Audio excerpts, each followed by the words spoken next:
Good evening, everybody. This is John Burgos, and welcome to today's special edition of Beyond the Ordinary Show. And it's special to me because we have Sara Landon back, who we took a break from each other last season, and it was really interesting in how we're landing together. And sometimes the deepest of friendships and connections go through their integration and incubation periods as we grow and transform individually to meet each other in those new places that we're ready to blossom into. And I can feel that with Sara. We got on a call quite a few weeks ago. It's not that we're ever disconnected, but we reconnected in these new spaces that have opened up for each of us. And what Sara was sharing, what she's bringing in was so in alignment and so resonant for my experiences as well and what I'm walking into. And I'm sure that y'all may have a resonant remembering with what she shares today. It's going to be a phenomenal call, and meeting her at this level of her mastery, where she is in the joy and the impeccability that she brings into it in this new wave that's become available, is it's just going to make for such a beautiful, rich, and fun call also. So that I hope you all really take the time. If you're driving, I'll ask you to kick back, but not too much. But really enjoy the call. If you're at home listening, if you're a place that you can relax, that you take this time, this sacred time, to listen, absorb, assimilate, and also share your energy energetically. With the amplification of what we're opening here.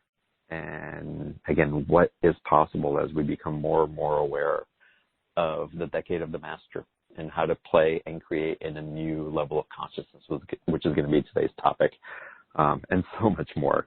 And Sara, we'll open up to live Q&A as well. The council may or may not come in. But I know enough about Sara that she's embodying what is being shared through the council as well. So it's going to be a fantastic call. And again, I hope you guys sit back, enjoy, relax, and participate with us. What else can I say? I say Sara's going to take live calls also. So if you want to type in your question on the webcast page, we'll go into the queue. You can raise your hand if you've dialed in on the phone line by pressing *2. And we'll try to get to as many questions as possible, making sure that we really integrate and give space for the messages that Sara's ready to share with us. And if you're not familiar with Sara Landon, you're in for a treat. Other than the absolute love that I have for her, Sara Landon is known as a globally celebrated transformational leader, visionary, entrepreneur, spiritual advisor, and channel of the council. Now, the council is an energetic presence of expanded awareness and higher level consciousness, offering a grander perspective of the human experience and the wisdom to live one's highest potential. Together, Sara and the council are fueling spiritual growth and personal transformation around the world by guiding people to answer the profound questions of who am I, why am I here, and what's my life purpose, and how do I live it? And it's with that, Sara, that I'm so grateful to have you back on BTO. It feels complete by having you back on the series. Oh, thank you, John. I am so happy to be here with you. I love you. You're one of the dearest people in my life, and I'm so excited to have this conversation with you today. And, of course, I love April, too, and the entire BTO community. So I am ready to dive in and have a absolutely awesome, great time together. So thank you for having me here. Absolutely. So diving in, and I love this point, and let's just go into it. And it's really where we're focusing and moving away from focusing on transformation, on all the quote unquote work that we've been doing, and really into a decade of mastery. And why don't you just start off there, what your awareness is and what's been transitioning in the people that you've been working with privately as well? Yeah, I really have seen this so much lately of just coming to this place. You know, we have spent you've heard me say this on other BTO seasons, but for the last 10, 12 years or so, we have been focused on healing, fixing, transformation. What are we supposed to do? What's my purpose? How am I supposed to serve people? All of this sort of seeking. And all of it serves. It's been so incredible, this journey that we've been on, but we are really arriving at this place of fully awakening to the master within you and living your life as a master of your human experience. And what would your life be like if there was nothing you felt like you had to do or had to fix or that you should do? You know, what would your life be like if there was no more resistance and no more trying to figure it all out and no more constantly needing and wanting something? You know, what would it feel like to just be you and allow all that you are without constantly being focused on healing and fixing and working on yourself, and that you could stop kind of this obsession with constantly, what are you supposed to manifest, and just allow yourself to be all that you are, to live and to love and to be all that you are and to be totally satiated in your life right here, right now. And that master within us, it's within every single one of us, or you wouldn't be listening to this. Yes, you still have a human. There's a human and there's the master. And most of what we've been identifying with is the human. And it's time to embrace and step into the master that you are of your human experience. And that does not mean you have to be perfect. You know, some people think, well, I can't be a master because I'm still working on releasing this thing in my body, or I don't have all the money I think I should have, or, you know, I don't have this, that, and the other thing.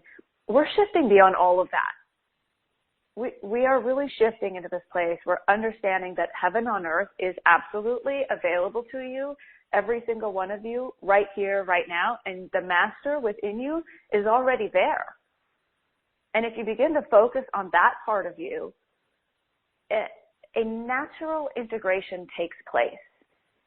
You know, one of the questions is, what is realization? You know, what does it mean to be a fully self-realized person, or what does it mean to be a fully self-realized master of your life?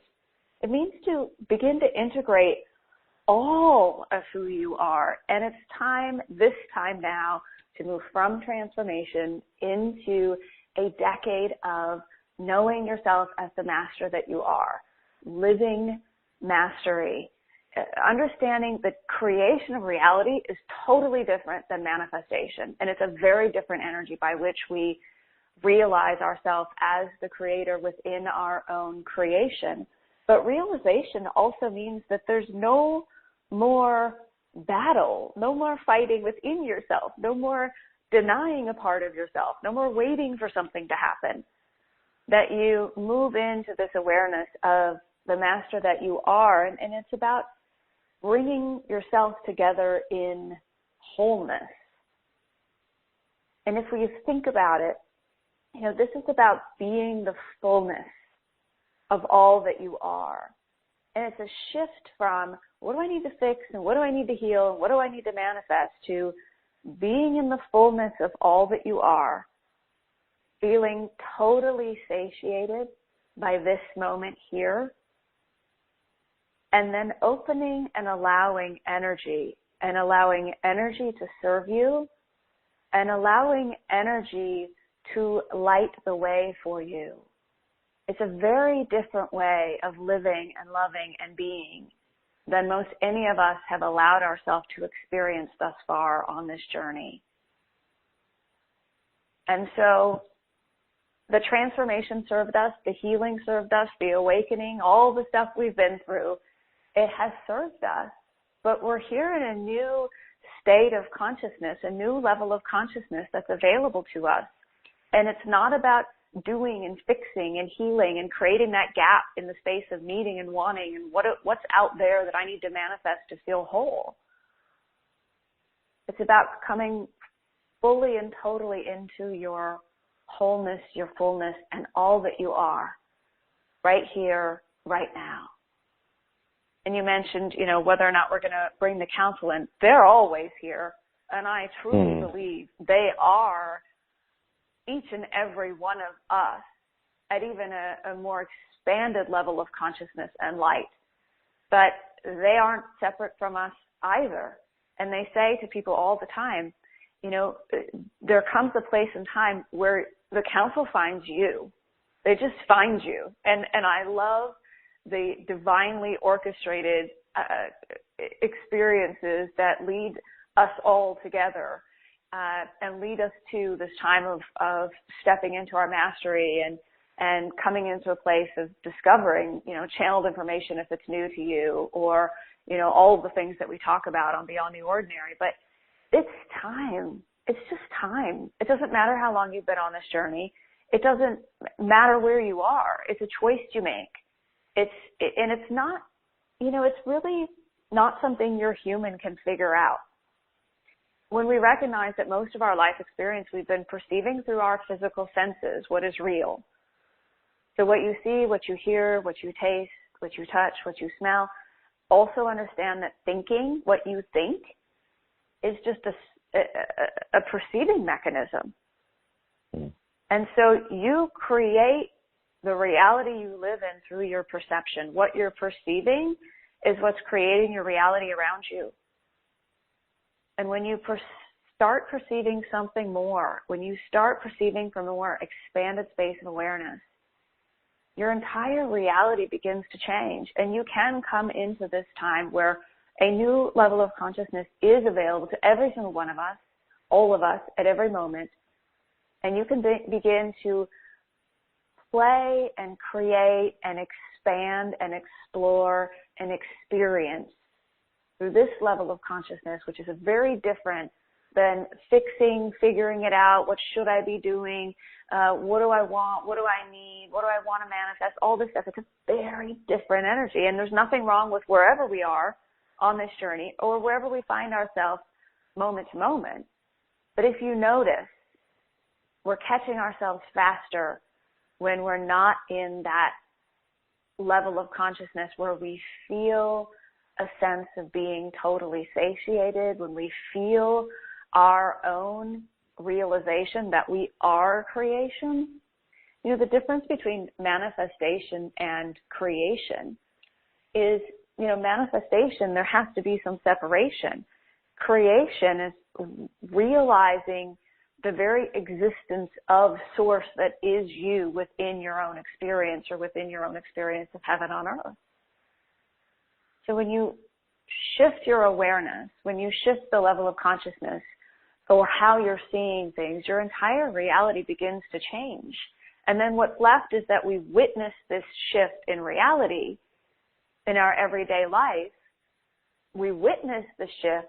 We're not constantly trying to manifest or fix or heal. We're beginning to realize ourselves as the creator within our own creation of reality through our perception of it. And I don't know about you, John, but I want to experience from here on out heaven on earth. And I know that's possible for every single one of us. And our master, the master within you, already is in heaven on earth and has been all along. And now is the opportunity for your human to come into a level of realization, to come into a level of total integration with all of you. And so all of you can begin to live in the level of consciousness where heaven on earth is. So, Sarah, define your interpretation of heaven on earth, because it can be flimsy for some people, and it can be this totally fantasy projection of something that we can never reach. And there's something through your lens that actually makes it very grounded, and to be actualized in the way that you share it with other people. So the council says that, we are each creating our own experience of heaven on earth. And in this decade, over the next 10 years, what's going to happen is we're going to start merging our heaven on earth into even a grander experience. But heaven on earth and the experience of it is a unique expression to each and every one of us. What's heaven on earth to me might not be heaven on earth to you, might not be heaven on earth to someone else. But as we begin to allow ourselves to be all that we are and to live in that space, we begin to merge those experiences from wholeness, not from a place of lack. But if you want to feel, I think a great place to begin, first off, the council says in the fifth dimension of consciousness or higher dimensions of consciousness or new levels of consciousness, you might want to call it new earth consciousness even, you don't get what you want. You don't get what you need. You don't get what you think you should have. You simply get more of what you already are. Mm-hmm. So if you're stressed and overwhelmed, if you would stop and ask yourself, okay, what is it that I want? Well, I want peace. My life's really chaotic and overwhelming. I want peace. It's about finding the peace that already exists within you. And through really engaging your awareness that it already exists within you, you get more of what you are, which just means that you begin to activate and ignite that vibration of peace within the force field that is you. You are a force field. When we talk about light, when we talk about energy, there's a field. There's a field around you. What is in your force field? To me, in an experience of heaven on earth, it's peace, it's love, it's harmony, it's joy, it's bliss, it's abundance, it's beauty, it's playing and creating and exploring and never needing again to move down into lack, separation, stress, judgment. You don't have to entangle in lower dimensions of consciousness to create and expand and to grow.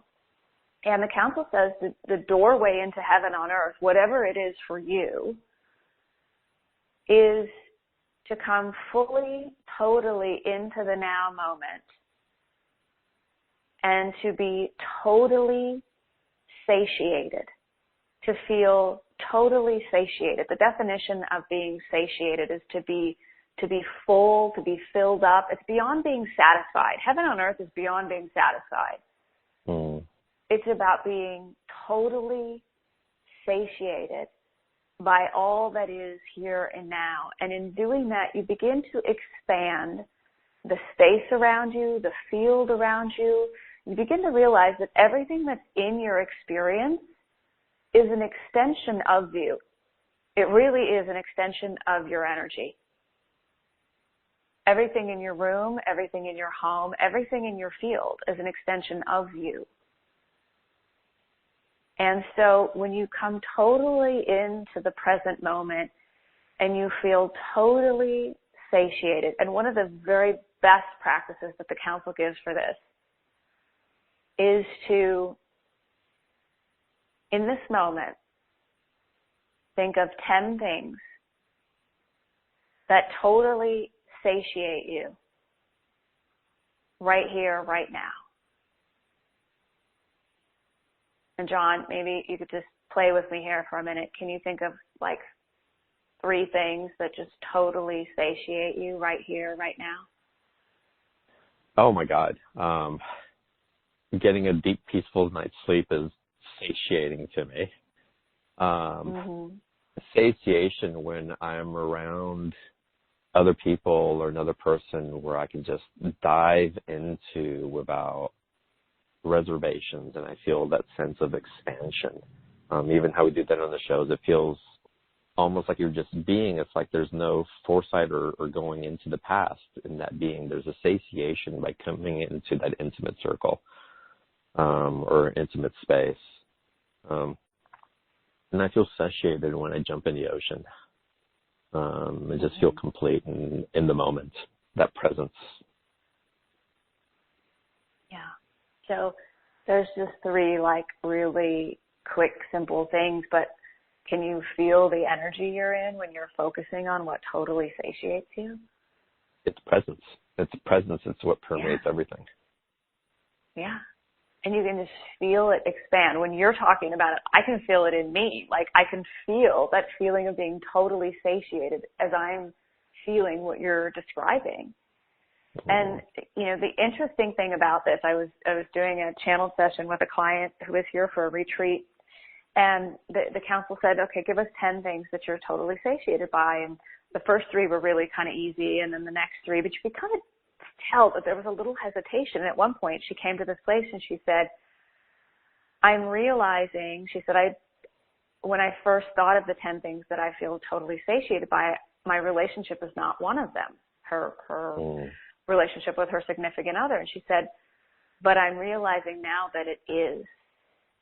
And the difference is it's a choice to feel totally satiated within my relationship. It's a choice to be totally satiated within my body. It's a choice to feel totally satiated in your home. And the counsel says that is the doorway to heaven on earth, whatever it is for you. And for some of us, that means living by the ocean. For some of us, it means living in the mountains. For some of us, you know, what our heaven on earth looks like is unique to each of us, but it's far more about what is in the force field around you. That is what's drawing your experience to you.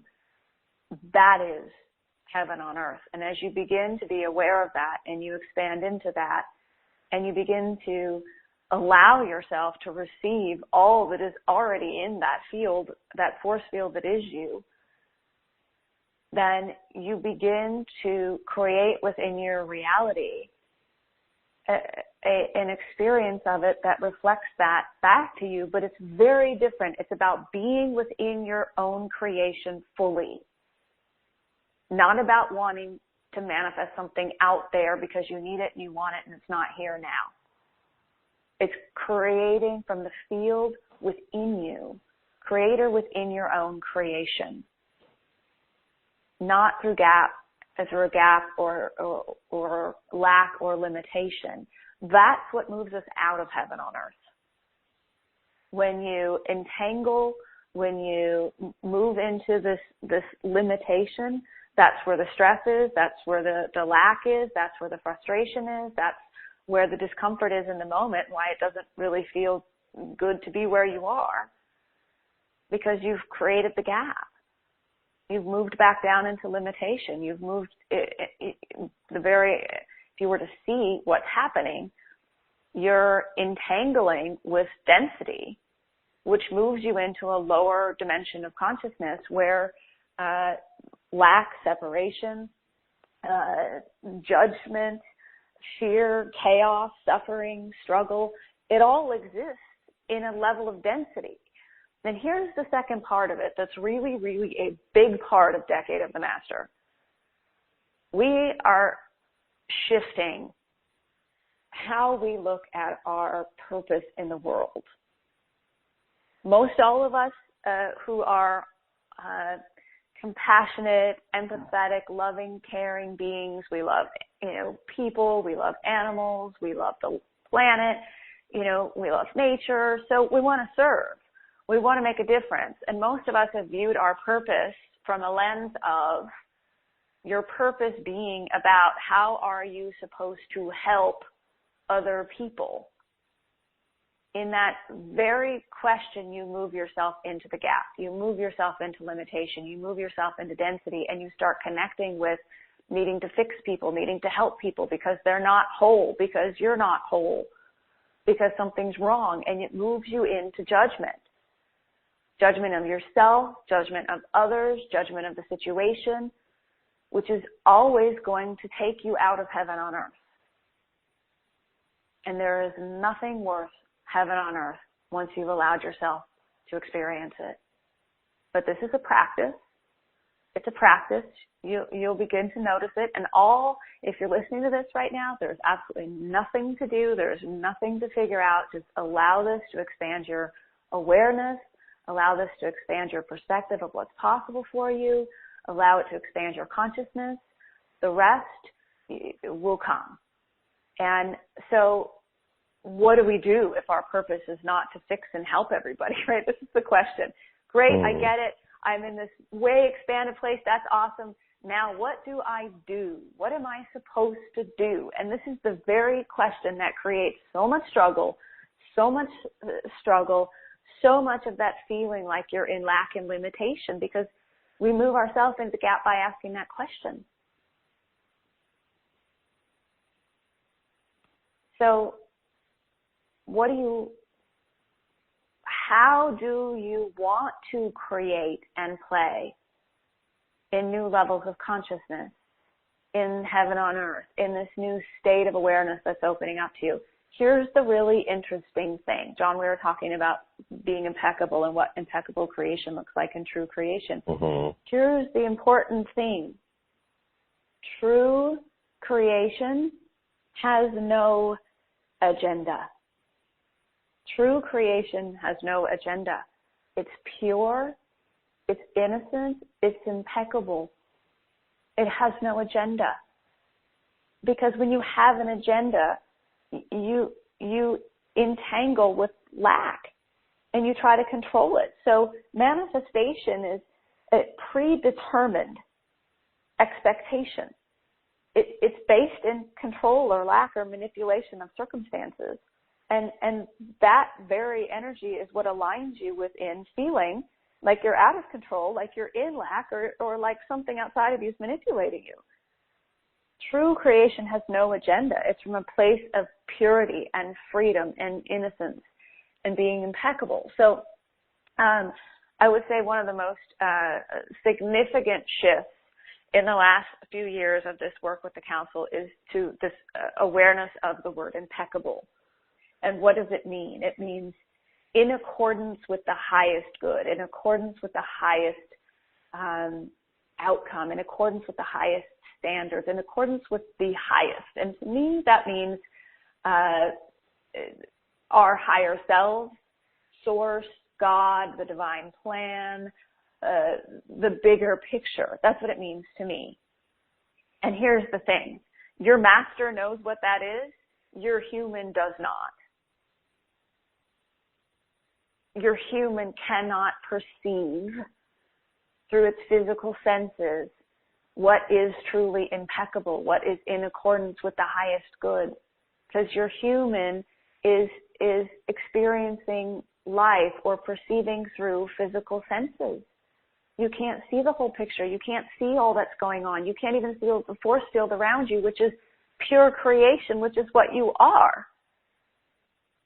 So impeccable means you get into a space of allowing energy to light the way. The master knows how to follow energy and allow the energy to light the way. It understands what impeccable means.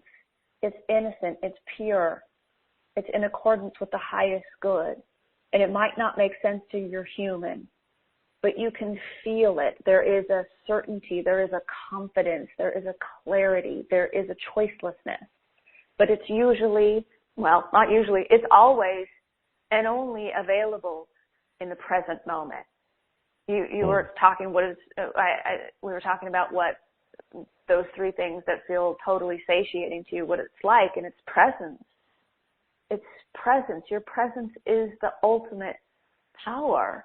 It's what we really want, that feeling of coming fully into our presence, into the force field of creation that is you. And it's only available in the moment. So when you're trying to figure something out through your logical mind, it's only going to deliver to you a limited path,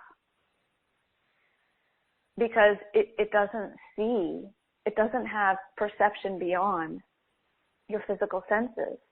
The master within you knows how to dance with all of creation and allows that dance with creation and creates from an alignment to true creation, which has no agenda. Because the master's not in lack. The master's not suffering. The master's not trying to do something more in order to be enough. The master is not trying to please everyone else for approval and acceptance and love. Your master knows who you really are. And so it's not trying to manipulate anything with any agenda to create something. Now, that does not mean you don't live the absolute fullest, most amazing, most exciting, wonderful life. Being in your mastery, living mastery is fully living. So when people ask the question, this is all really, really good. Now what do I do? That's not the question. The question is, how do you want to live your life fully? What do you want to experience? How do you want to live fully? How do you want to love fully? How do you want to express all that you are more fully? It's about living, loving, and being all that you are. Not what other people want from you, not how other people approve of you, not about other people even understanding you or accepting you. When you come into alignment with totally accepting yourself and allowing yourself to be who you are, and you understand you, then you don't need it out there. And in not needing it and in aligning to it fully, you'll notice that everyone around you seems to respond differently to you. But it's not about them. It's because you're allowing all that you are. So what do? Comes back to this question every time. Okay, good. This is all great. Now what do I do? And it's a shift in your awareness. How do I want to live more fully? How do I want to love more fully? How do I want to more fully be all that you are? You know, one of the questions is, and I invite you to think about this,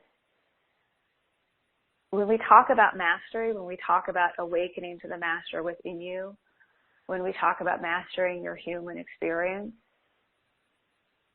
how will you know when you have mastered your human experience? How will you know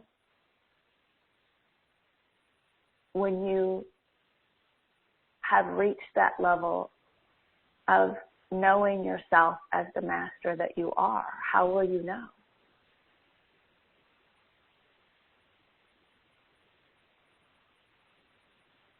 The council says that it's really not about seeking any more information. It's about starting to ask your human some questions from this level of the master that you are. When you step into being the master that you are, you can start asking some questions to your human, like when you really feel like you need something. Why do you need that? Why do you want that? Why do you think that? Why do you judge yourself? Asking some questions. So there's those level of questions, and then there's the questions that you might think your master might be asking about this life experience. Mm-hmm. How do I want to live more fully? How do I love more fully? How do I allow myself to fully be all that you are?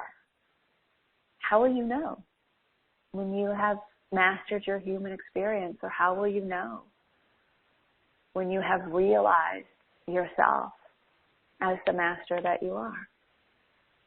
So I'm curious, John, is there anything that comes to you when I ask that question? Well, yeah, there's a few things that come with me. And the first thing is that it's a lot of times you don't know who you are because you're being it. So it's even a foreign concept that it would even be asked of you because you're just in that flow. It's so innocent in its perception, and it's that innocence that creates the next flow, the next wave, the next opportunity that's resonant from the heart. So I don't think the master truly knows himself as a master, just walks as a master, it emanates it. but again, with a purity of heart and being that inspires others. Mm-hmm. So there's peacefulness, there's grace that evolves. But again, there's innocence and humility that doesn't bring it back to an egoic perspective of mastery. But there's also the witnessing of the mastery that provides you that peace. So it's like this ebb and this flow. It's all of it at once.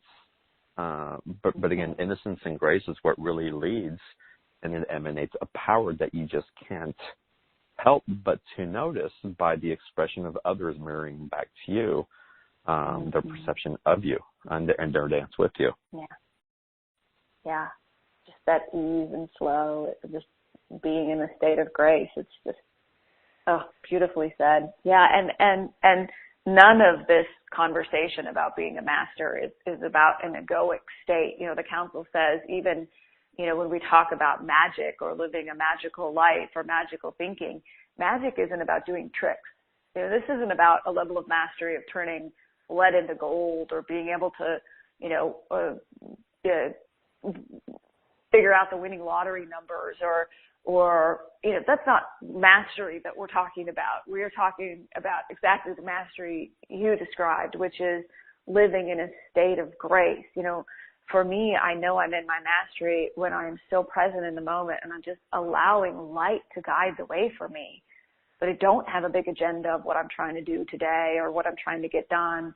But it's just this allowing the light to guide the way. Like that's what the master knows. I don't think, and the council says, we wouldn't have come here into this experience if we didn't know that the path would light up for us, that we would be able to tune into the energy. We've just forgotten how to open and allow energy.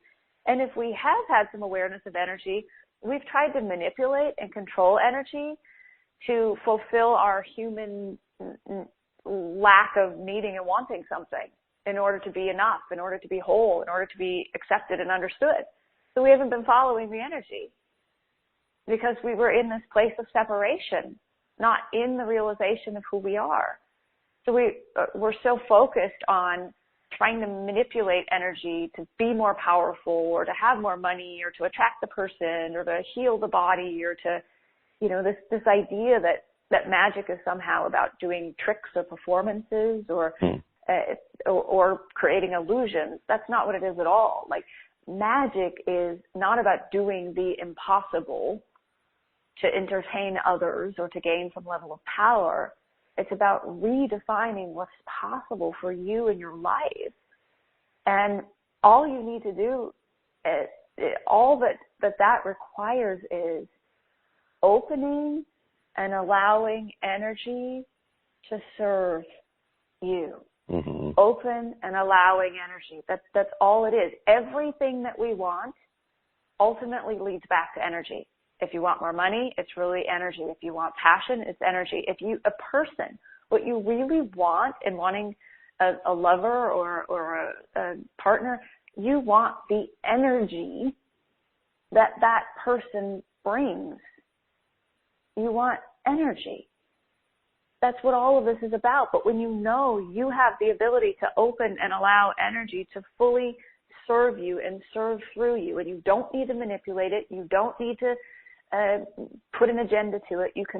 Energy knows where to go. It does. It really does. If we just open and allow it and let it guide the way. So the council says that the master is one who is free to live the life they choose. The master is one that allows all things with ease and grace. The master is one who dances and plays with all of creation. The master is one who illuminates the potential for humanity. And so back to this question of what are you supposed to do, right? What's my purpose? What am I supposed to do to help people, right? It's a shift in your perspective and your awareness that you allowing yourself to be all that you are is what illuminates the potential for humanity. you living in a consciousness of heaven on earth is what illuminates the potential. It seeds human consciousness with potential and possibility. That's the most important thing that you do. You being the very existence of source in physical form, and you bringing the consciousness and the energy and the light that is you, is what seeds human consciousness with a greater potential and perspective of what's possible.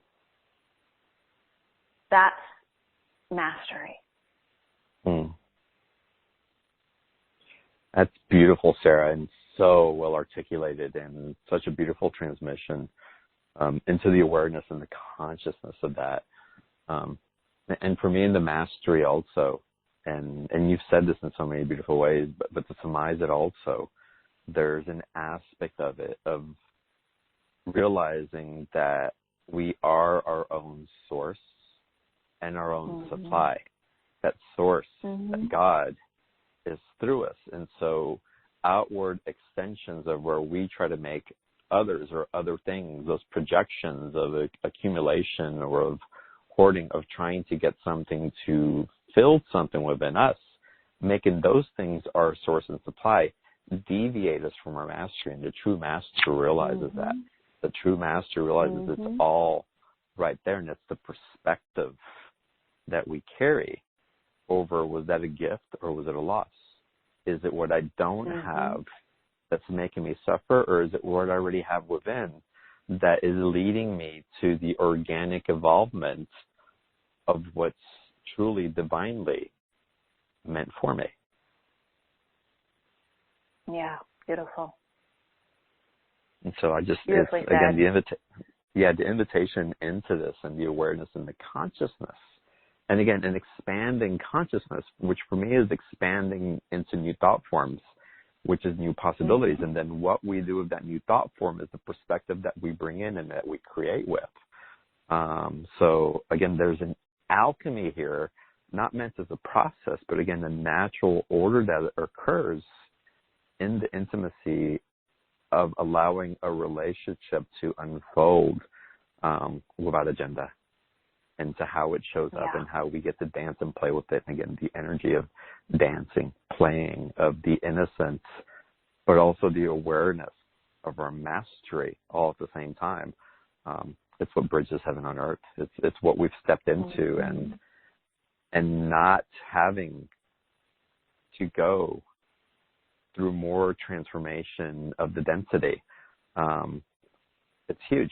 But one thing I want to ask you before we get into live calls, and it's an important question. So we're going through our lives and we experience density. We experience, I was feeling really needy in that situation, or I was in financial lack and I was scared here, and I feel these energies coming at me, or there's stuff going on in the collective that I'm picking up, and so I need to fix myself. There's something out of alignment within myself. There's something where I'm not showing up in integrity with who I really am.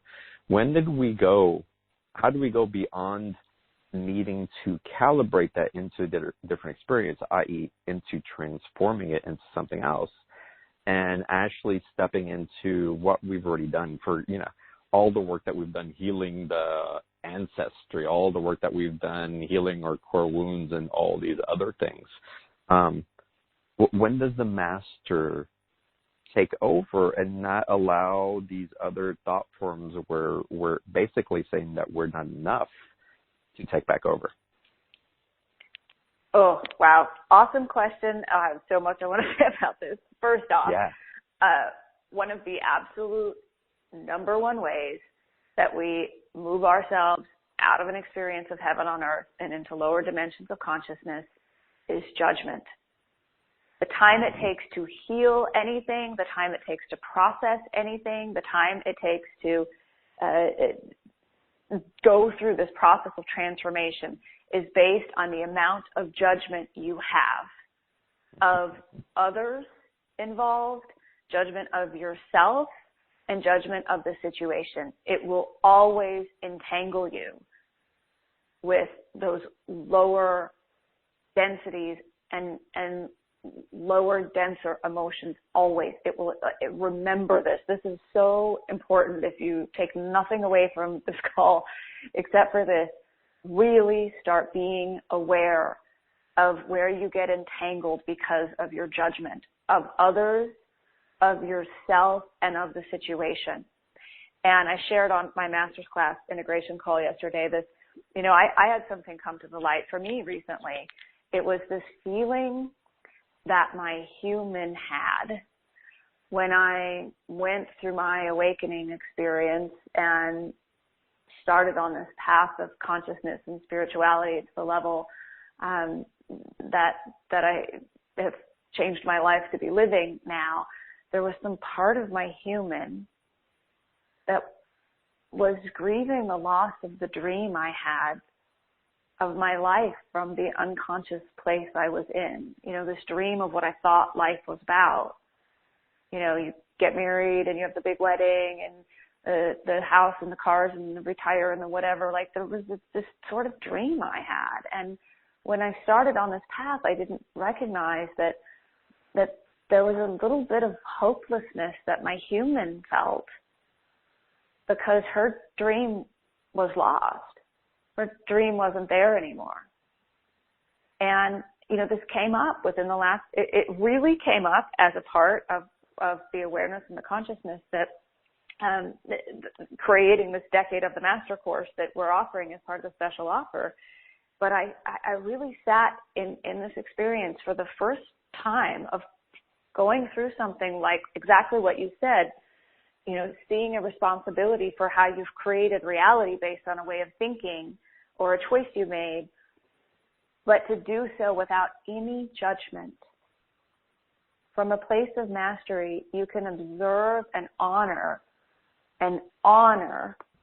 what your human is feeling, experiencing without judgment,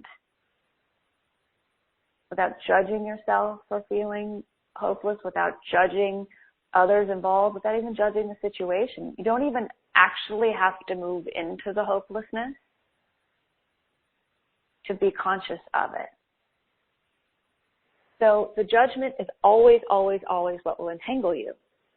And so if you're judging yourself for a choice you made or a decision you made, the simple shift is, first off, stay present and aware and don't entangle with the judgment.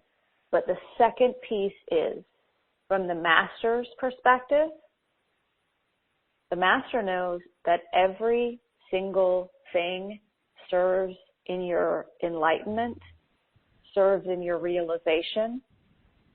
So from that perspective, the master assumes all is well, because everything serves in your enlightenment and serves in your realization and serves in expanding your consciousness. It all serves. So the master just assumes whatever happened, it's happening for you and it's serving in your enlightenment and your consciousness. And you can begin to move forward from there. Part of mastery is responsibility. And I'll tell you, and this is interesting, John, this is a huge awareness that came through as part of creating this decade of the master course. And it was a dear and wonderful client and friend who's part of the master's class and the courses. And it's this question about, part of all of this is we really want to create and we want to continue experiencing creation at the highest levels, but we don't really want to entangle with the responsibility all the time of those creations. We want to continue creating at these new levels of awareness and consciousness we're in, and we continue expanding our consciousness, and we want to continue to create. However, the idea of entangling in responsibility and having to be responsible for those creations, that's a whole nother level of impeccableness and being an impeccable creator. And so part of it is that the entanglement in those responsibilities is this need we have, that our human has, that the human doesn't really think it's real, and the human doesn't really think we created it unless it's in form right in front of our face. But just that alone moves creation into limitation. Mm-hmm. And that's what creates the perception of entangling in responsibility, or all of a sudden having to be responsible, when we can really sit in this place and allow the fullness of our creations without being attached to whether they're in form or formless in this moment. And this goes back to, you said something, it's recognizing that we each are our own source. Mm-hmm. And that's totally true. And when we're in integrity or fully aligned with our force field, we understand that it can come through anything, that you're still the source. You're still drawing energy and allowing energy. Right. If someone does something for you, or makes a connection for you, or opens up an opportunity for you, or provides money for you, you're still the source because it's your field. It's about not making someone else your source, getting attached and entangled and coming into expectation, because now you've made someone else the source of your joy, your happiness, your wealth, your prosperity, your well-being. It's not entangling by making someone else your source, and also being conscious and aware that you are not becoming the source for someone else. And when we think we have to help people and fix people and heal people, what you're really doing is saying, I'm the source because you don't have yours. Mm-hmm. We make ourselves someone else's source, is what entangles us with limitation and this feeling of a loss of freedom and loss of hopelessness, because we don't get to do what we want now, because now we're responsible for all these other people because we made ourselves their source. So if you can just for a moment see yourself as this force field of light, from the very center of your being is your power source. If you imagine that just for a visualization perspective, it's coming from your heart, from the center of your being, from your sacred heart, and it's a light in a field of light and energy all around you. The more open you are, the more present you are, the more allowing you are, that field expands. And then you draw to you from that field what is impeccable, what is true creation, what is in your highest and best good. That's you, creator, within your creation. But the more expansive that field is, the more you're drawing from, which means anything and everything becomes available in the experience of creation, in the existence of creation, which means that, so the council says, the universe can use anyone, anywhere, at any time to deliver to you in the most easy, effortless, harmonious way everything you need and more. And it can. And energy knows the easiest, most effortless path. That's that ease and grace and allowing that you were talking about, John. That is grace, to just come totally into your presence in the moment, fully activating and igniting the force field of creation around you, which is you. You begin to move yourself into the experience of creator within your own creation. And then you've just expanded everything that's possible for you. You've expanded your potential. You've expanded your possibilities because you know yourself as allowing of the source. But it can come in any way. That's ease and grace. So to your question about, feeling a sense of responsibility for something that you've created through your choices, or, something that you agreed to, or maybe it's something that you felt bound to do that no longer feels right to you. First off, really practicing not entangling through your judgment of yourself or others or the situation. Not entangling. And then moving into this awareness and just assuming, just deciding that whatever is happening, it's obviously happening for you. It's obviously happening in serving in your enlightenment, in your realization, in your expansion of consciousness.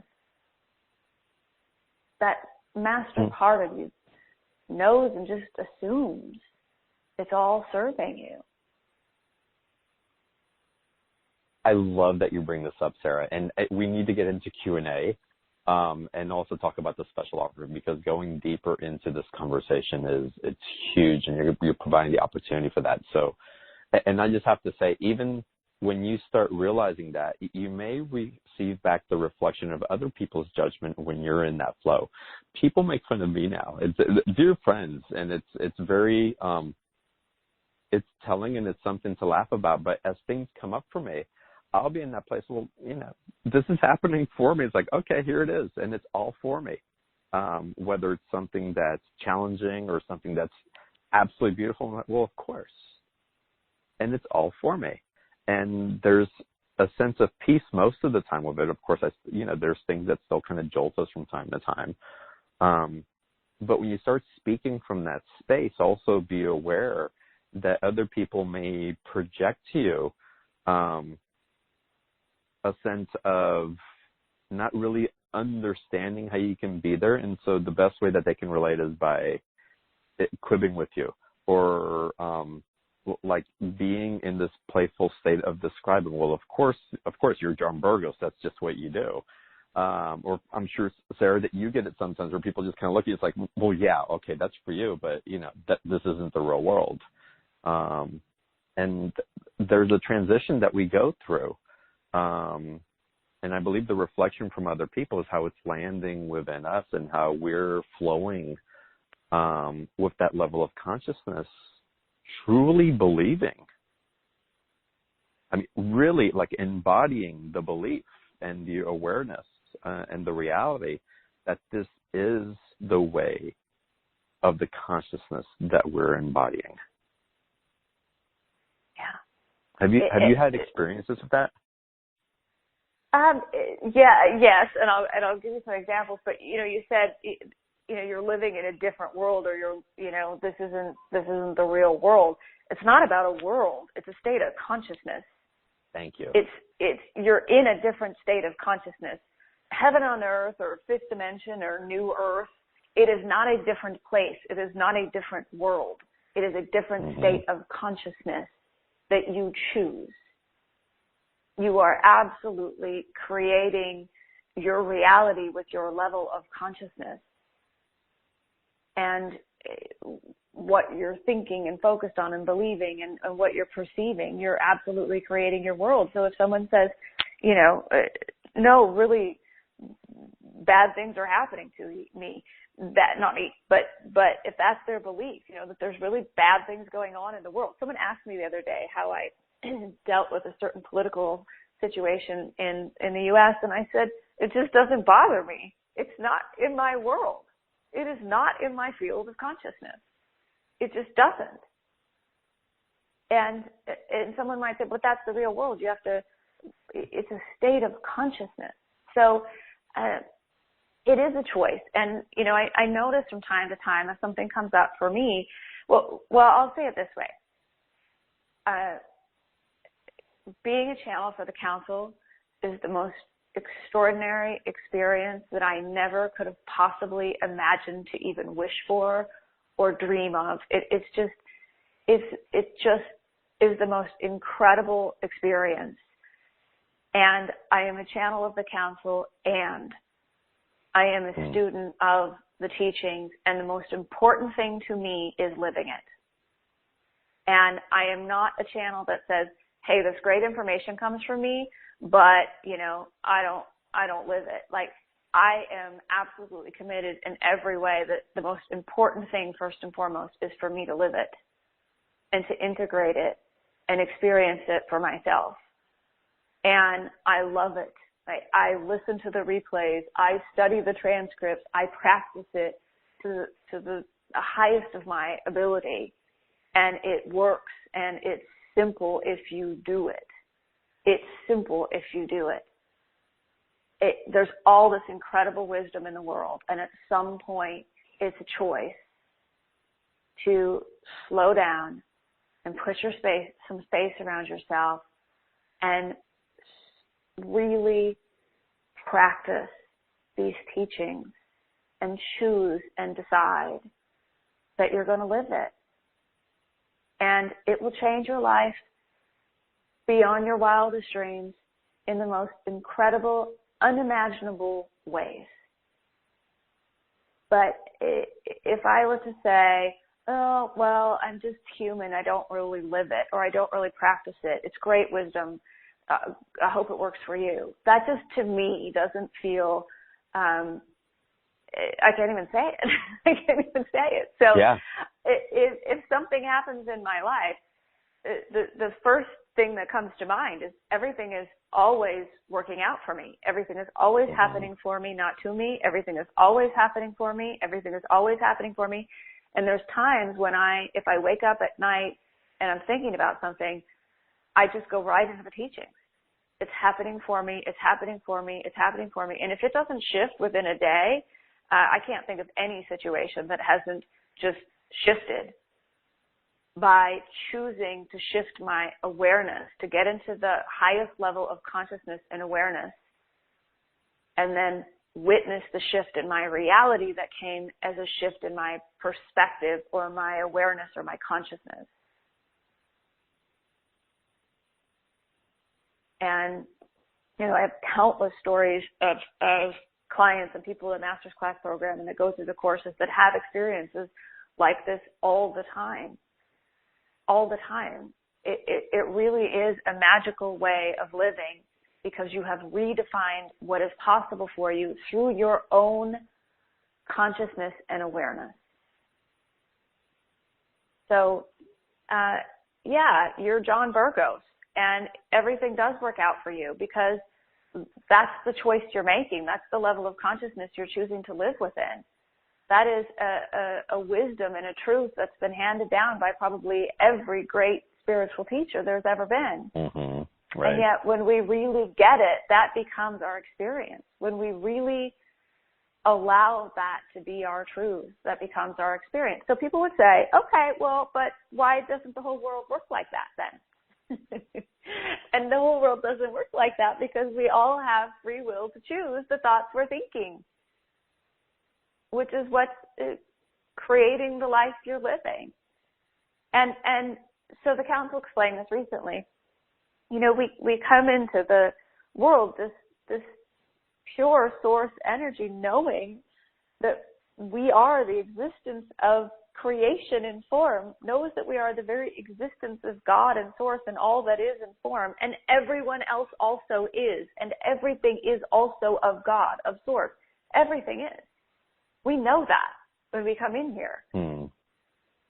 But by the time we get to a certain level of maturity or intelligence or the forming of our brain, we have learned limitation. We've learned separation. We've learned lack.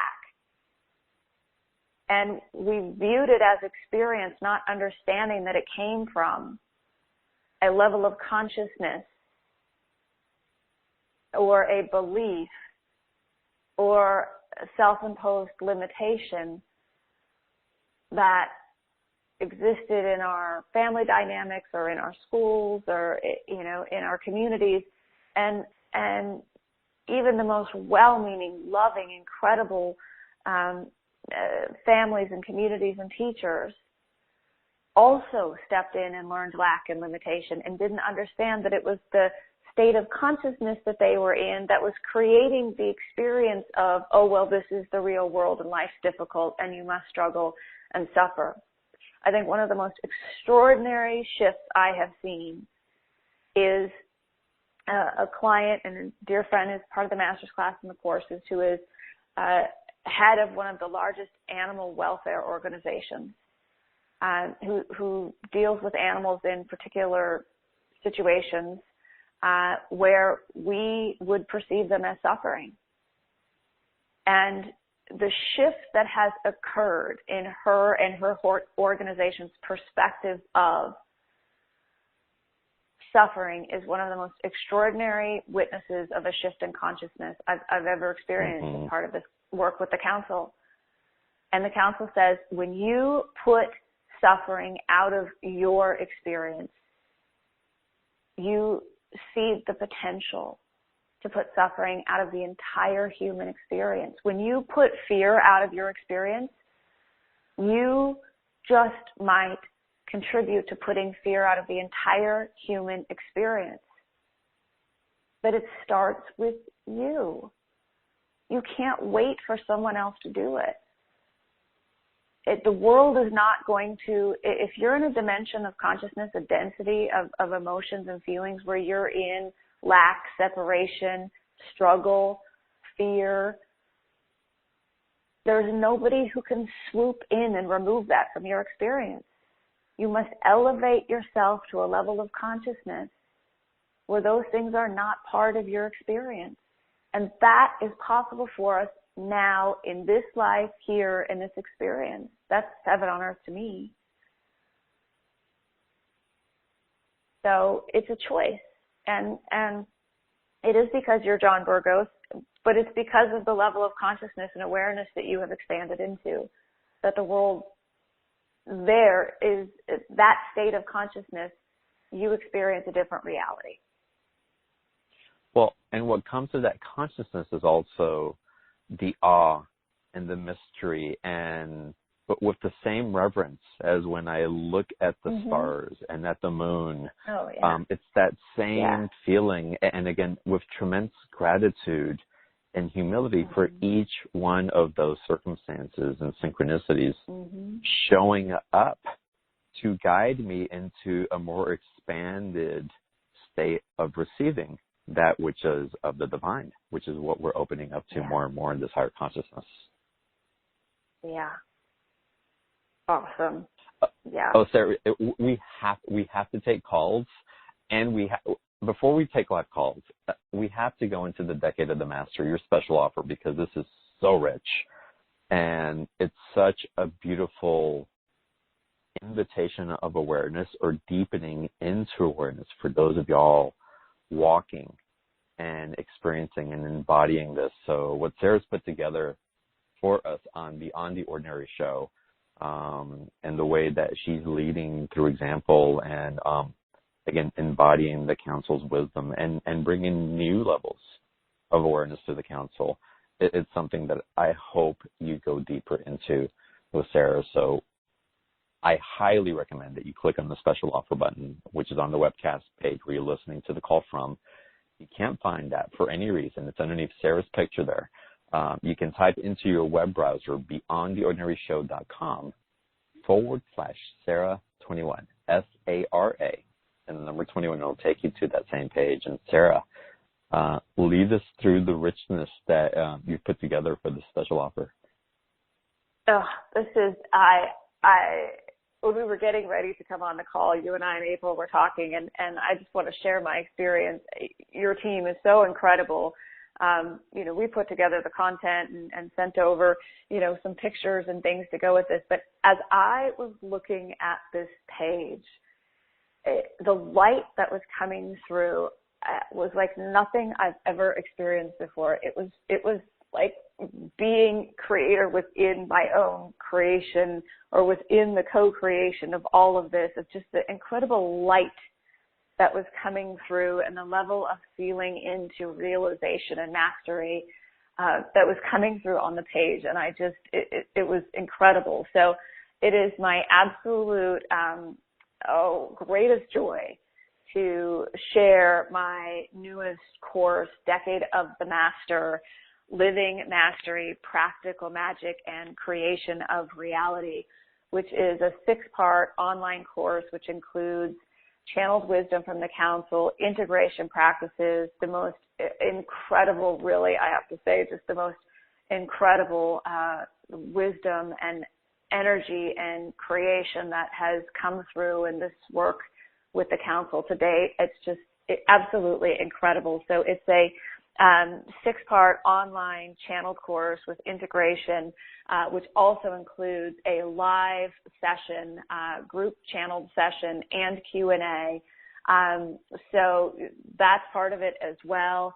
You can go and read the different parts that are in this, but I say that this decade of the master is not about, as you said, John, it's not about an egoic level of mastery where you perform, magic and illusions and get the winning lottery numbers and all of that. It's not about power and force on that level. It's just the purest, most graceful invitation to step into knowing yourself as the master that you are of your life experience. And in my own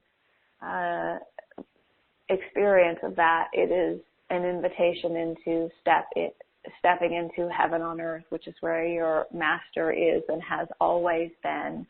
And I think what our human has been longing for in this experience is, you think about it, we all have this seed of heaven on earth within us, and it's possible for us now, every single one of us. So the series is one of the greatest things that this course does is connecting you into the I am creator frequency, which is what elevates your experience and the level of consciousness, like what we were talking about.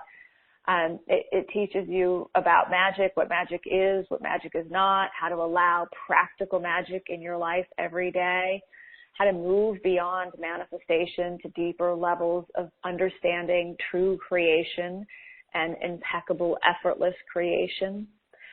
Getting outside of that needing and wanting to figure it all out, what should I do, to having an absolute confidence, clarity, and certainty on letting energy guide you. It's also about coming into total trust with the universe. If I could give everyone I love a gift, it would be totally trusting the universe to a level that you no longer need to know or figure it all out, because you have reached that level of just benevolent trust in the universe. And as we get to that place, the council then takes us into a transition from trusting the universe to totally trusting you, the master that you are, to move between potentials, possibilities, realities, and experience with ease and grace. They go into this course teaching us how to breathe yourself into any reality you choose. And I'm telling you, this is one of the latest, most incredible pieces of channeled information from the council. I've never experienced anything like it. It has done something incredible in my life and experience, which I've shared in part of this, part 6 of this course, but breathing yourself into any reality you choose. And really coming into this place of remembering that you are here to live and to love and to be all that you are. And in going through this course, coming out through this journey to a place where you remember how to live and love and be all that you are. So part 1 goes into really meeting the master, which is you, really understanding how you entangle and trauma and drama and suffering, understanding how your perception has created your reality. Part 2 goes into living mastery. So learning to play and create new levels of consciousness, getting to a place where you really realize that you are free to live the life you choose. Part 3 goes into that trust and how to reconnect with the sacred knowledge of directing energy, which is one of the most incredible parts of this course. Aligning to freedom. We go into a big understanding about currency, about resources, about what wealth and abundance means. When you come into realization of yourself as the master that you are, you begin to move yourself into a new understanding of the greatest currency on the planet is consciousness, is being able to direct your field so that you are in a place where whatever is in your highest good, that's impeccable creation, whether it's money, connections, resources, opportunities, people, time, space, that you are in full alignment with all of it. A lot of times people think they need money, which is just a way of moving energy into limitation with a whole lot of gap and usually a lot of trauma and drama, when what you need might not have been money, might have been an opportunity or connection or a particular resource. So it's really expanding our consciousness about that. Part 4, we get into, moving beyond manifestation into impeccable creation without having to move down into density or entangling with limitation. And part 5, we talk about, this is like one of my favorite pieces, creating the dream within the dream from an awakened state of living mastery. I won't spoil it because this part of the course is just so incredible. Awakening from the dream within the dream, one of the most incredible experiences of realization I've ever had in my life. And then part 6, getting into the knowing yourself and reconnecting to the I am creator frequency, and the techniques to breathe yourself into any reality you choose. I encourage people to really go through each part because they build off each other in a really incredible way. If you maybe start with part 6, you may not be able to hear some of the things that are in there without going to the experience that lead up, because it's just so incredible. And in my experience, so beyond a level of wisdom that I have experienced before from the council. So it's really incredible. And then we also, as I said, part 7 is a live group call, channeled call, which will include a Q&A with the council, so you can ask your questions live to the council. That's all in here. I'm so honored, proud, excited. It's just my joy to share this special offer with the Beyond the Ordinary community. So I hope you all will go see the beautiful page that has been co-created and take advantage of this special offer. So with that, we don't have to take questions, but we get to take questions, John. I'm excited to talk to the audience, so I'm excited to hear the questions that we have. Well, let's open up to Q&A, and I have to bring awareness to the generosity of Sara's energy and love, and this is being offered at $97. There's a 2-payment option, a 30-day money-back guarantee. The live calls with Sara are amazing, as witnessed by those of y'all who are already part of her programs, who are part of the groups that she leads and who follows her work. It's you're in, all of you that participate, and for affluence has felt through the abundance of energy and love and wisdom and innocence that gets shared. So I just highly encourage that you immerse in that field and allow yourself to vibrate in coherence with that which what you seek. And to do so, click on the special offer button, add to the shopping cart, start receiving the downloads, and join Sara for that special live call late in March. Again, click on the special offer button or go to beyondtheordinaryshow.com/Sara21. It's Sara, SARA 21. And all right, let's jump on the Q&A, and let's take our first caller. Immediately, I want to go to Palm Desert, Sara. Telephone number ending in 1020. Oh, nope, hold on a second. They shifted on me. The number shifted. All right. Palm Desert, 1020. Hi. Hi, Diane.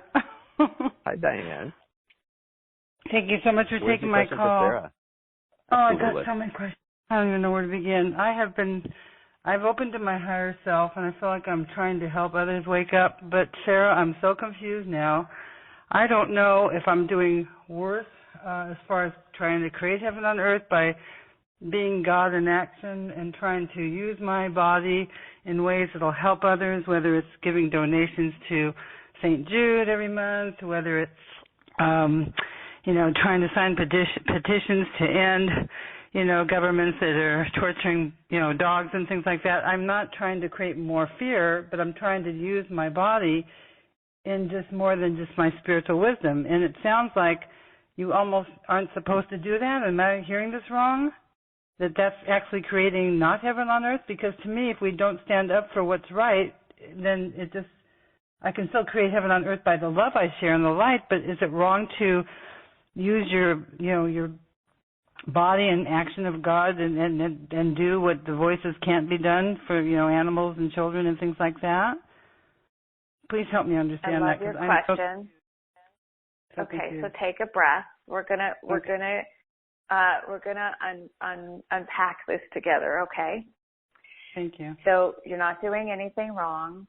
I totally honor your love for animals and people and the planet and wanting to serve and make a difference. It's a very beautiful, wonderful, compassionate quality. So thank you. Just take a breath and know that everything that you have done is perfectly fine and all is well, okay? So first off, we have to go to the highest perspective here. And the council would say the highest perspective is that all of the things that we perceive as problems, issues, challenges, suffering in the world all come back to consciousness. It's a lack of consciousness. When someone is not conscious of the sentient being that an animal is, when someone is not conscious of their own impact on others, that is when we cause harm to others, to ourselves, to things around us. And there is a direct correlation with consciousness and doing harm. And for most all of us, the place we cause the most harm is to ourselves. And when someone is causing harm externally, they're still usually causing more harm to themselves than anything outside of them. So the highest answer here is consciousness. So for you to be aligned with the highest answer is you being in the highest state of consciousness that you can be in every moment. So if watching something that shows something being abused or suffering takes you out of your state of consciousness and into fear and suffering, you are contributing to the suffering on the planet, even though you're wanting to end it. And our judgment of it, judgment of others, judgment of the situation, is entangling us with the trauma and the suffering. When you can, in the moment, come into the highest awareness of the truth of who you are and what's really going on here, we remember that God is in everything, that Source is in everything, that everything else is of God. And as people elevate their consciousness, as people elevate their awareness, they become more aware of their impact on others, on the animals, on the planet.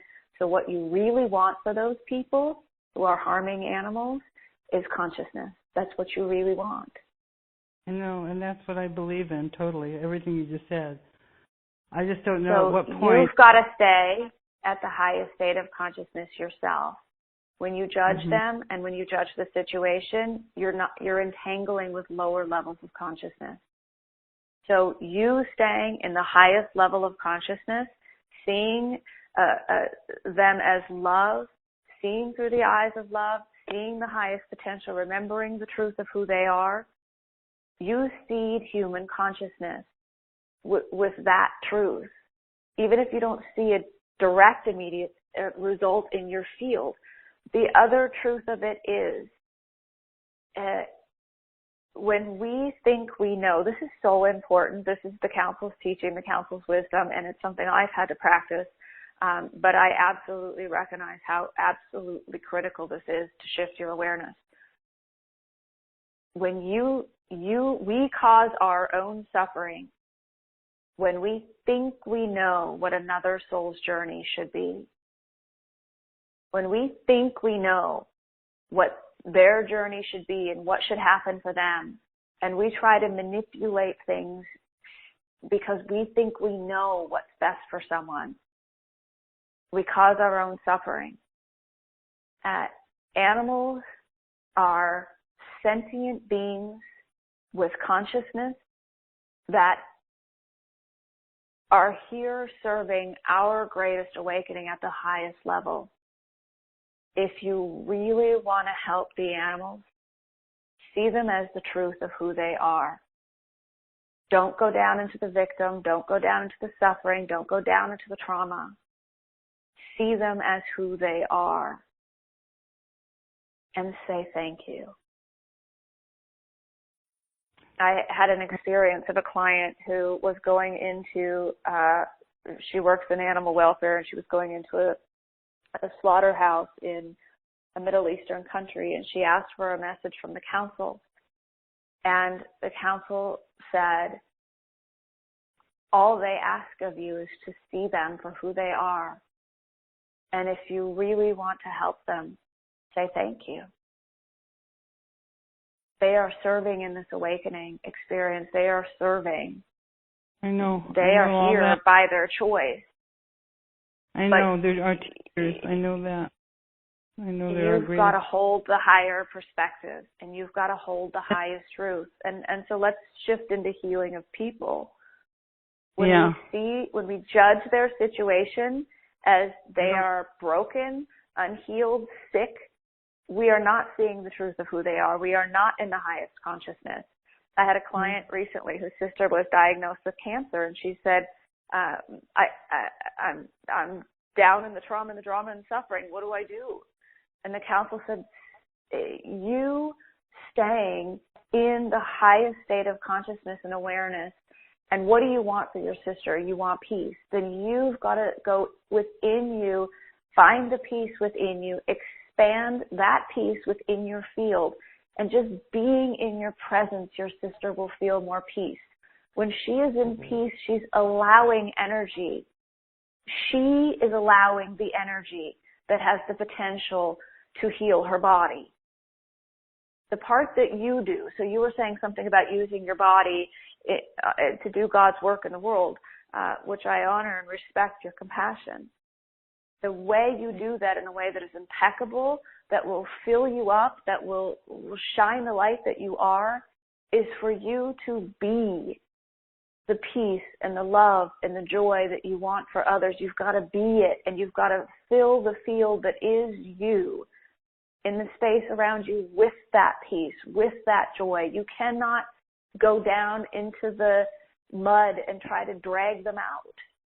No, I don't do that. Entangled in the trauma and the suffering. Yeah, I don't do that, but I was concerned about if I am able to sign a petition, I don't get the emotional upset as much as I did before. I just look at it, I sign it, because I kind of feel like if we don't stand up for change, change is going to be a lot slower, because by the time these people wake up. But I'm just saying, don't we still have to do an action, but just But that's stay in scarcity. That's Mm-hmm. scarcity. No? It really is. You're seeing it that there's a scarcity of time, that we're running out of time, and it has to happen now. So you entangle yourself in those denser emotions and lower levels of consciousness. Now you're in fear. You're actually in fear, which is contributing to the fear. Just bless it and just know that it's okay. So what I would say is this is not about the council or me giving you the answer to all the questions. It's about you coming into a place of presence where you, from your highest perspective, which means you're in pure love, pure light, oneness, all is well, everything always works out. You're allowing energy. You're open and allowing energy. It's funny because the council says this to people, and then they call me back, or they send me a message, and they go, I didn't know what they meant, but when I finally got it, I got it. When you're opening and allowing energy, open and allow energy. Open and allow energy, and you will know exactly what to do, exactly where to go, exactly what to say.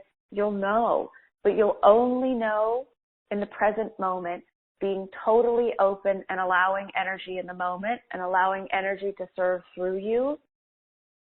There is no one answer to every petition out there. Okay. But through your presence, you will know. But do it from the highest state of consciousness, because if you are doing it from a scarcity of time, you're contributing to the scarcity. I really am not. I'm just signing it, being done with it, and then I move on, and I'm fine, and I still have the love and light sent to them. I always send them love and light. I just sign them to see if we can make a difference with the governments and different things, and I still send money to St. Jude. I do that because I feel like I'm in a position I can do it, but I don't get all caught up in the drama anymore. Politically, I think I do, and I'm trying to break away from that because I don't want to see everybody suffer, but I do feel like I'm learning not to stay attached to it, and I just wanted to know if I'm creating a worse, condition for the world, or if I'm still okay with creating heaven on earth in my own way. I was a little concerned about that. So, in my own perspective, for me, when the council says nothing is worth heaven on earth, for me, the way I notice that I move the most quickly out of heaven on earth is judgment. Judgment of myself, judgment of others, and judgment of situations. And decide whether it's worth heaven on earth to move into that state of judgment. Now, that being said, that doesn't mean you can't change the world. You absolutely can, but you're doing it from a place of pureness and oneness and consciousness, and that's, in my belief, what is going to change the world. But listen, everybody still has free will to choose. You get to live in the world you want to live in. Yeah, I think I'm okay. And I'm gonna let Sara wrap. I'm gonna let Sara wrap this up so we can get on to another question. But these are great points you're bringing up. One of the most inspiring quotes from the council that still sits with me, and I've mentioned it before on other shows, and it had to do with relationships and transitioning relationships, and it's when the energetic exchange became too expensive. But I think that applies to all situations, and so where we start feeding our energy into places where the energetic balance becomes too expensive for how we're creating our lives also, or it becomes unbalanced, that's where we're being invited to decide if we want to keep contributing to the deficit of the energy that we're participating in, or we're choosing to actually create surplus in other ways. And so it's a choice, and that's where you said free will comes in. And you, as a caller, as how you're participating, get to choose how you're expending your energy. But again, be aware and bring it to presence and bring in your mastery of what that expense, how it's taking its toll, and how it can better serve you. And by serving you, others simultaneously, by you choosing not to be in the fight or in the judgment, but really within the wisdom that is churning within the source that is within you. Yeah, that's what I need to look at. Yeah, wonderful. Yeah, thank you so much for calling in. Really good question, Diane. Thank you, Diane. Thank you, Sara. Bless you. So good. We could have gone with Diane forever. Guys, we are going to run over because we have to, because this is so rich and juicy. But before we go on to the next question, again, Sara's special offer, again, getting deeper into this, and it's not just information, it's transmission, it's embodiment, it's being in resonance and cohesion with others who are assimilating to this, bringing their own wisdom and their own mastery to it, and how we all grow together. And again, this decade of the Diane, mastery program. Yeah. In session 5, in part 5, a great majority of part 5 of Decade of the Master, the special offer that we're offering, we go so deep into this very, very, very specific thing for almost 45 minutes. It's absolutely incredible. And if it doesn't shift your perspective and your awareness on how you see your ability to change the world and change the world around you, it's incredible. It will free you, it will empower you, but it will absolutely shift your consciousness, and you will witness the shift. in your experience when you see it from a higher perspective, it very much talks to exactly what Diane was bringing up. Well, and the bullet point on this in the creation of reality is how to move beyond the manifestation to a deeper understanding of true, impeccable, effortless creation without moving into limitation, lack, and struggle. Just that bullet point alone just illuminates that. And so it's and there's full transcripts of these as well. So this is just perfect for what Diane was bringing up. And again, so much more. So y'all, the special offer, click on the special offer button or go to beyondtheordinaryshow.com/Sarah21. Again, I'm going to take another live caller here in a second. And for those of y'all, if we're running a little bit over, if you have to hop off, the replay, or y'all come back and listen to the replay anyway. That's so rich.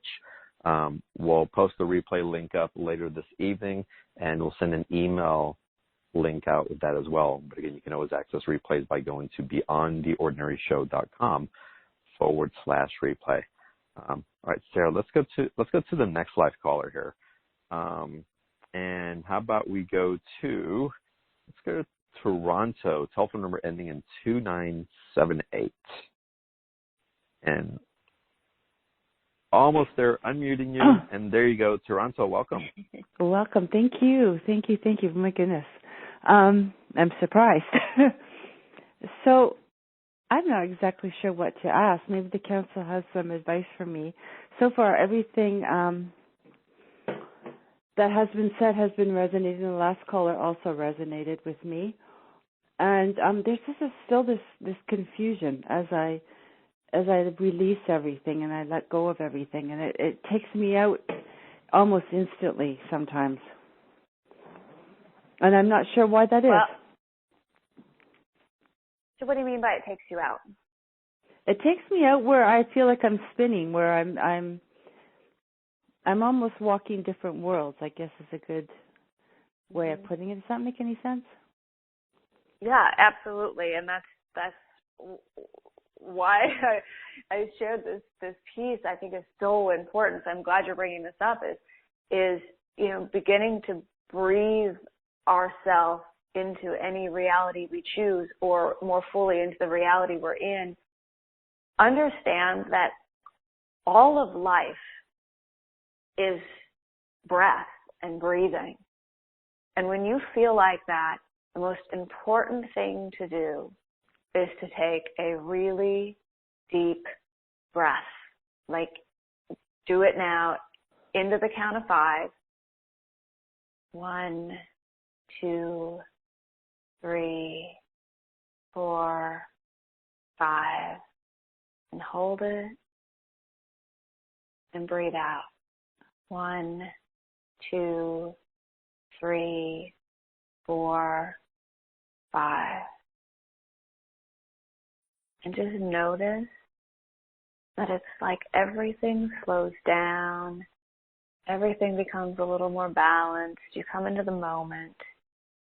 And sometimes what we are being asked to do, what we are being guided to do, the most important thing we can do in the moment is breathe. Because we've spent so much of our life trying to figure out what we're supposed to do, letting go of stuff, releasing, processing, and we come to the end of that. There's this feeling of sort of a clean slate, and we tend to want to fill it up with something. And sometimes all we're being asked to do is breathe and put some space around ourselves. So my question to you is, how do you want to live your life more fully? At this point in your life, how do you want to live more fully? I think, by actually following the guidance that's being given instead of resisting it. Mm-hmm. So living it, right? Yes.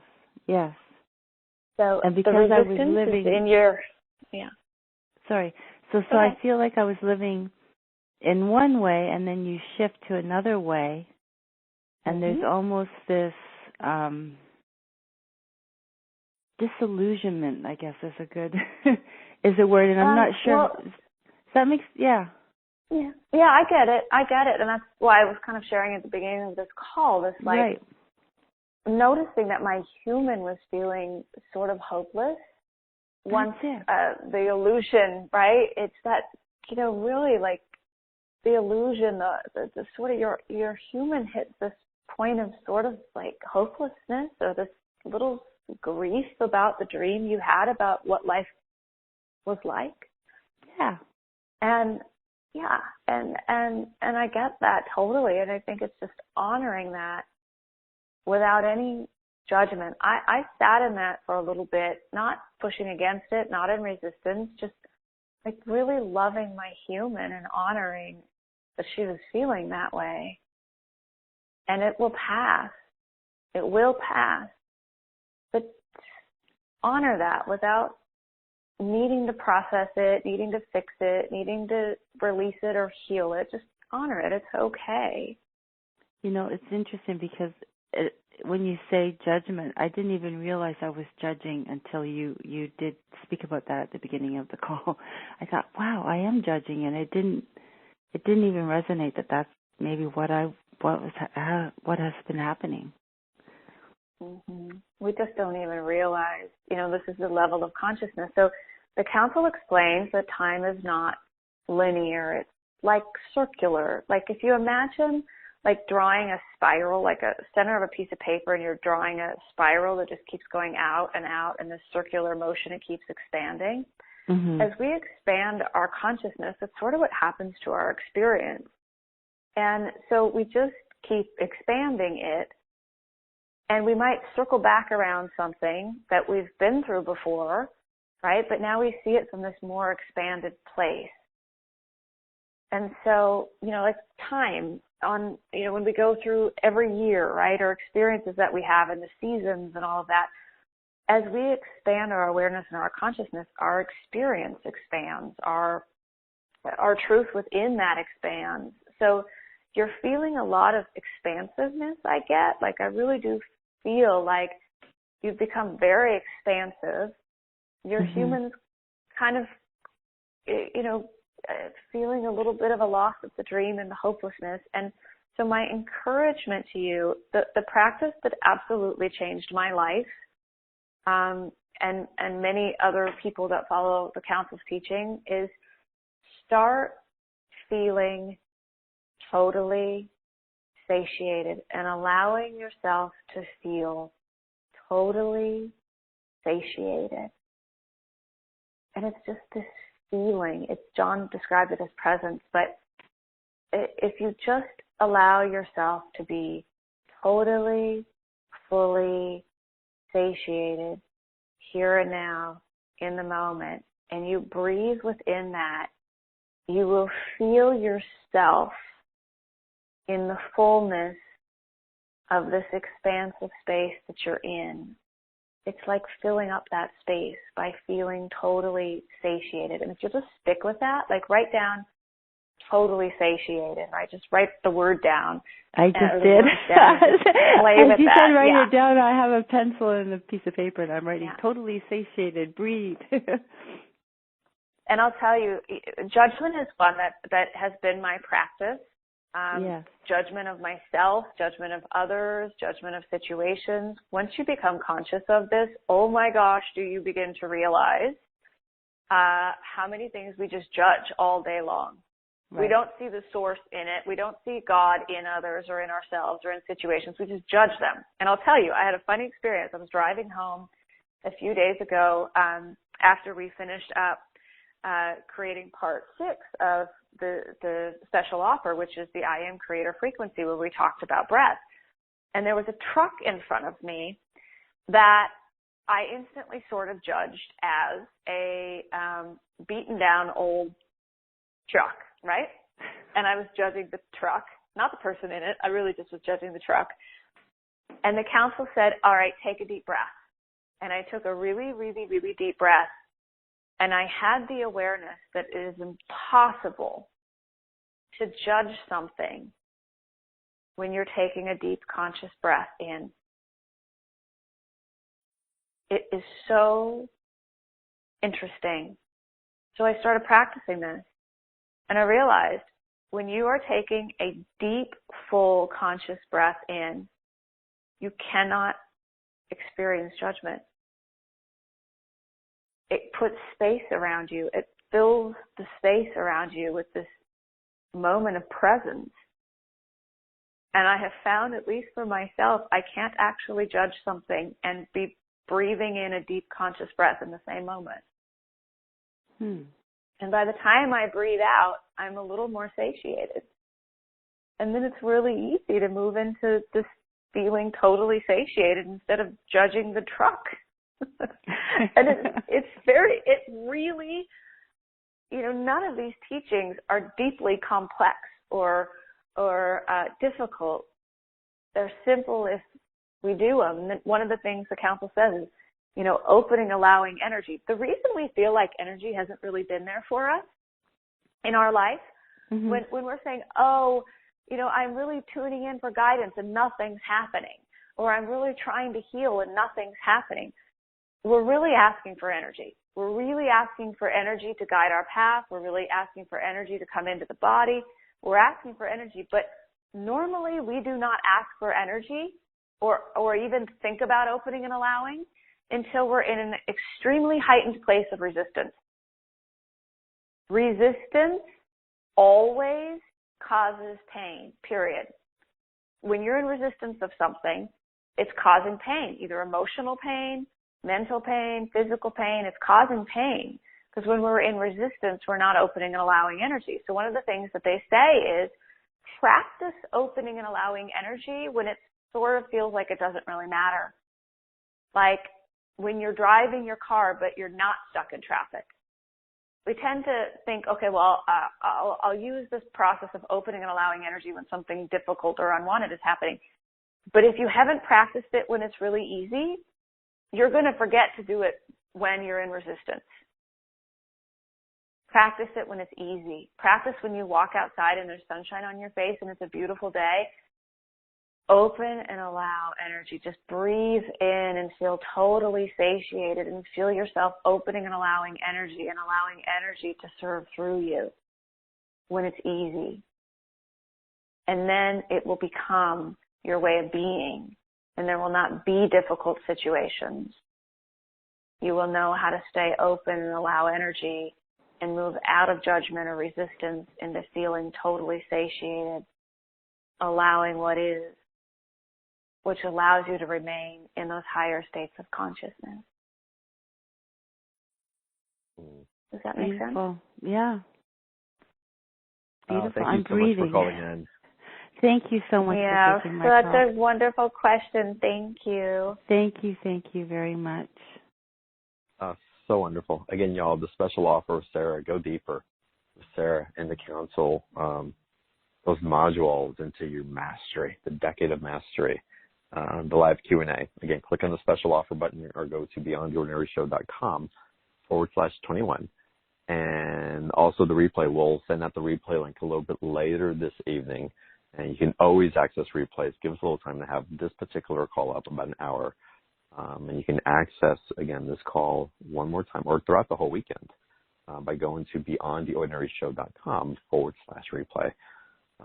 Sara, epic. It's just so wonderful what's expanding, the awareness, what keeps elevating, the reminder of what was always there that we're choosing to have relationship and intimacy with, and then how it expands with us as well. So it's just, I love what you're sharing and what you're bringing through, and thank you so much in the way that you share it and your liveliness with it, the passion that just emanates from you. It's beautifully addictive and reminding us what's possible. So again, thank you. Thank you. I have to just tell you, I just had a perfect example of true creation. I've recently been focused on more passion, and the council says, you get more of what you are. So finding that passion and opening up and allowing that passion is energy. So I had this awareness this morning when I was kind of in my meditative state. It was, what do you want to create more of? And instantly what came to me is I want to experience something epic. And it's so not a word I use. It is not a word I use. The word that came to me was epic.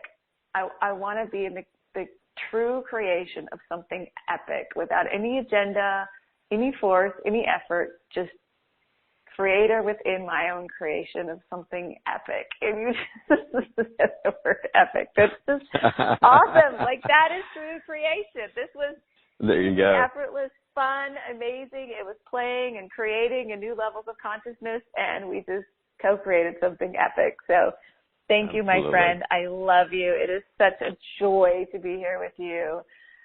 It totally satiates me, and I'm so grateful. So thank you.